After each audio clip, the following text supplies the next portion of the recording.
Apa yang dimaksud dengan penduduk? Penduduk adalah semua orang yang berdomisili di wilayah Negara Kesatuan Republik Indonesia selama 1 tahun atau lebih, atau mereka yang berdomisili kurang dari 1 tahun tetapi berniat atau berencana untuk tinggal menetap minimal 1 tahun. Konsep ini mengacu pada Undang-Undang Nomor 23 Tahun 2006, Undang-Undang Nomor 24 Tahun 2013, serta rekomendasi dari Perserikatan Bangsa-Bangsa.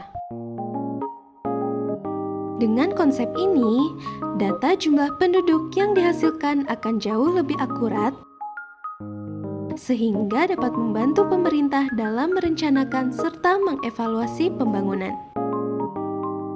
Misalnya, ketika berencana untuk membangun fasilitas kesehatan di suatu daerah, tentunya pemerintah harus mengetahui jumlah penduduk yang betul-betul tinggal di daerah tersebut.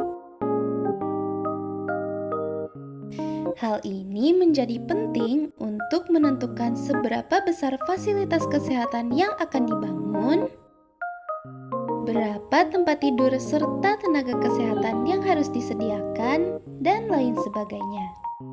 Dalam menghasilkan data jumlah penduduk secara periodik, Badan Pusat Statistik melaksanakan kegiatan sensus penduduk setiap 10 tahun sekali di tahun berakhiran 0, dan survei penduduk antar sensus setiap 5 tahun setelah sensus penduduk dilaksanakan. Lalu, bagaimana dengan data jumlah penduduk untuk tahun tanpa kedua kegiatan tersebut? Untuk menghasilkan data jumlah penduduk pada periode tersebut, Badan Pusat Statistik melakukan penghitungan proyeksi penduduk dengan menggunakan hasil dari sensus penduduk dan survei penduduk antar sensus.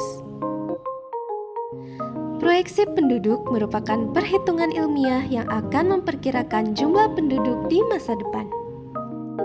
Untuk tingkat nasional dan provinsi, data jumlah penduduk di masa yang akan datang diproyeksikan dengan menggunakan metode komponen. Metode ini mempertimbangkan pengaruh kelahiran, kematian, dan perpindahan atau migrasi. Sedangkan untuk tingkat kabupaten atau kota, estimasi penduduk dilakukan dengan mempertimbangkan laju pertumbuhan untuk masing-masing kabupaten atau kota. Metode ini merupakan metode geometrik. Pemilihan metode ini didasarkan pada adanya kesesuaian pertambahan secara geometrik dengan perkembangan jumlah penduduk, dan disadari bahwa belum dapat dilakukannya proyeksi komponen untuk kabupaten kota karena data komponen pertumbuhan belum tersedia lengkap untuk tingkat kabupaten kota. Sekian pembahasan kali ini. Sampai jumpa lagi di pembahasan selanjutnya.